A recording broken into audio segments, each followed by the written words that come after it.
పెద్దలందరికీ పేరు పేరున నమస్కారం. మీడియా మిత్రులకు నమస్కారం. కూర్చోండి, నిన్న కూర్చోండి. ఒక 3-4 ఫండమెంటల్ విషయాలు గుర్తుపెట్టుకోవాలి అందరం. గ్రామంలో వార్డు మెంబర్ అయినా లేదా ఎమ్మెల్యేకైనా ఎంపీకైనా వస్తలేదా?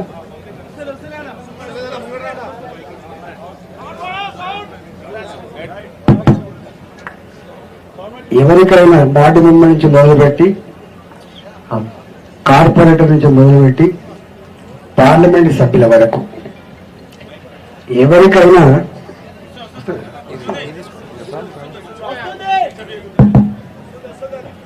అందరికీ ఓట్లు వేసి గెలిపించేది ప్రజలు మాత్రమే. అందరికీ అధికారం ఇస్తారు.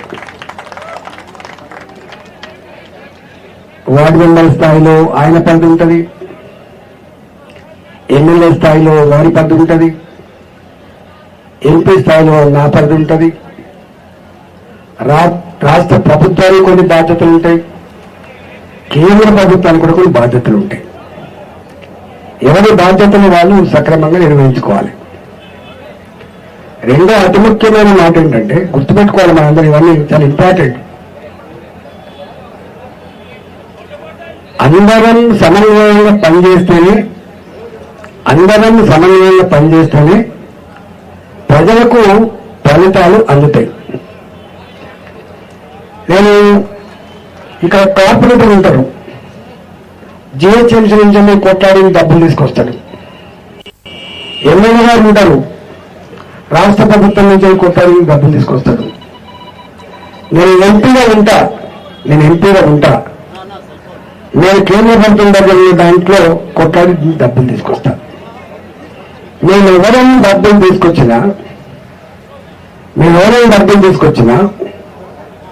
మేమందరం కూడా ప్రజల డబ్బులకు కాపాడాలని తప్ప మేము డబ్బులకు ఓనర్లం కాదు. ఈ భావన తప్పకుండా ఉండాలి. రాజశేఖర్ గారు తీసుకొచ్చిన, నేను తీసుకొచ్చిన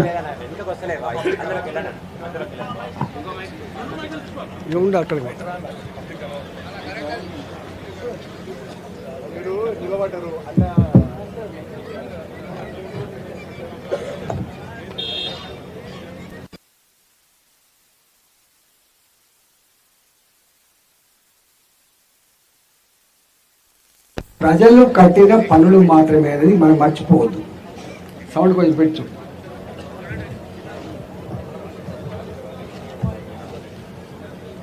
మూడో మాట ఏంటంటే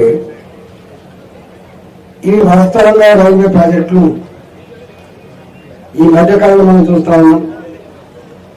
వందే భారత్ ట్రైన్లను ఆవిష్కరించిన, అమృత్ స్టేషన్లు ఆవిష్కరించిన, ఆర్ఓబీలను ఆవిష్కరించిన, 100, 150, 200 ఒకేసారి ఇనాగ్రేట్ చేస్తున్నారు. మీకు తెలుసు. ఇవి కూడా వాస్తవంగా దాంట్లో భాగంగానే ఇనాగ్రేట్ చేయాలి అని. కానీ నేను 2 సార్లు పార్లమెంట్లో మాట్లాడినా. ఇంతకుముందు రాజశేఖర్ చెప్పిన మాట, అలా ఈ మల్కాజిగిరి పార్లమెంట్లో అన్ని రైల్వే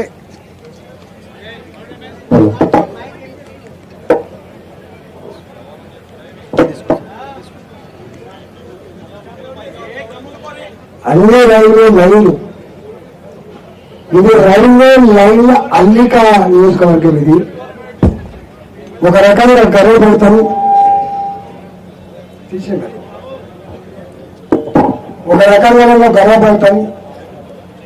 ఒక రకంగా శాపంగా పరిగణించింది అని చెప్పి నేనే స్వయంగా పార్లమెంట్లో మాట్లాడా.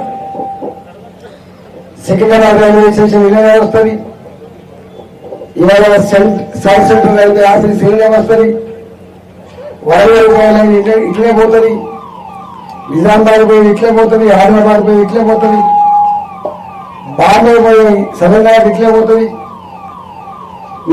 రైల్వే లైన్ల అల్లిక ఇక్కడ ఉంది కాబట్టి దీని మీద ఎలా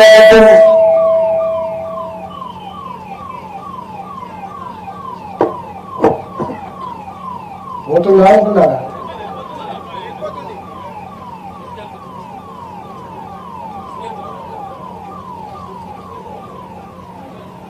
రెండు సార్లు పార్లమెంట్లో మాట్లాడి మంత్రి గారి దగ్గరికి పోతే అవును నేను చెప్పే సమస్యలు వాస్తవమే, కానీ ఇప్పుడిప్పుడే ఇవన్నీ సార్ట్అవుట్ చేసుకొస్తున్నాం, కొంత అభివృద్ధి కనబడతా ఉంది, మీలాంటి సూచనలు సలహాలు మేము తీసుకుంటామని చెప్పి వారు చెప్పింది. నేను వచ్చి ఈ రైల్వే డిపార్ట్మెంట్లో ఒక 3 మీటింగ్ పెట్టిన జీఎం గారితో, నేనే స్వయంగా 3 మీటింగ్ పెట్టా. పెడితే వాళ్ళు చెప్పిన అంశాలు ఏంటంటే రాష్ట్ర ప్రభుత్వం తన కాంట్రిబ్యూషన్ ఇస్తే తప్ప, రాష్ట్ర ప్రభుత్వం ల్యాండ్ అక్వైరీ చేసి ఇస్తే తప్ప మేము ప్రాజెక్టులు పూర్తి చేయలేమని చెప్పిండు. నేను రాష్ట్ర ప్రభుత్వం మీకు సహకరిస్తలేదని డబ్బులు ఇవ్వకపోతే శాపం ప్రజలకు శాపం అవుతుంది కదా. రాష్ట్ర ప్రభుత్వ పైసలైనా మన పైసలైనా, కేంద్ర ప్రభుత్వ డబ్బులైనా మన డబ్బులైనా మనమే వెళ్దాం సార్ అని చెప్పిన. నేను వాళ్ళు ఉన్న మాట ఏంటంటే ఇప్పటిదాకా నేను 25 ఏళ్ళు అవుతుంది, నేను ఎమ్మెల్యేగా రకరకాల పొజిషన్ 25 ఏళ్ళు అవుతుంది. నా దగ్గర ఒక ఎగ్జాంపుల్ రాజశేఖర రెడ్డి గారు 200 కోట్లతో Huzurabad Parkal highway 4 lane highway నిర్మాణం చేస్తున్నప్పుడు ఢిల్లీ రైల్వే లైన్ మీద శాంక్షన్ కావాలి. ఆనాడు నేను ఆర్థిక మంత్రిని. కేవలం రైల్వే పోర్షన్ మీద ఉన్న 8 కోట్లు మాత్రమే రైల్వే డిపార్ట్మెంట్ ఇచ్చింది తప్ప 5 పైసల బిల్లు కూడా వాళ్ళు ఇవ్వలే. వాస్తవంగా 4 లేన్ బ్రిడ్జ్ ఇంకా గమ్మత్తైన విషయం ఏంటంటే ఈ 4 లేన్ లైన్ కు మేము ఇయ్యం, మా అవసరం ఏంటి గేటు మూసేయాలంటే ఒక సింగిల్ బ్రిడ్జ్ కట్టడానికి పైసలు ఇస్తాం, 4 లేన్లకు మేము డబ్బులు ఇవ్వాలని చెప్తే నేను రాష్ట్ర ప్రభుత్వం నుంచి ఇంకొక లైన్ కూడా డబ్బులు ఇచ్చి ఒకటే లైన్ రైల్వే డబ్బులు తీసుకొచ్చి ఆ నిర్మాణం చేసిన ఒక 200 కోట్ల ప్రాజెక్ట్ అది. కానీ ఇవాళ మీకు ఒక పెద్ద గుణాత్మకమైనటువంటి మార్పు ఏంటంటే 100% రాష్ట్ర ప్రభుత్వ డబ్బులు లేకుండా అండర్ బ్రిడ్జ్లను ఓవర్ బ్రిడ్జ్లు కట్టేటువంటి జీవనం తీసుకొచ్చింది. మీరు గమనించాలి. మా విక్రమ్ ఇక్కడ ఉన్నారు, గౌరవల్లి పక్కపంటి గుళ్ళపోచంపల్లి మీ మామగారు కాన్స్టిట్యూన్సీ వస్తుంది. ఎన్నో సంవత్సరాలు ఒక 2 పూర్తయింది, ఇంకొక 2 పూర్తి కాలే. కారణం ఏంటి అంటే ల్యాండ్ అక్విజిషన్ కావాలి. ఎంత కావాలి ల్యాండ్ అక్విజిషన్? ఒక 90 లక్షల రూపాయలు 80 లక్షల రూపాయలు కావాలి.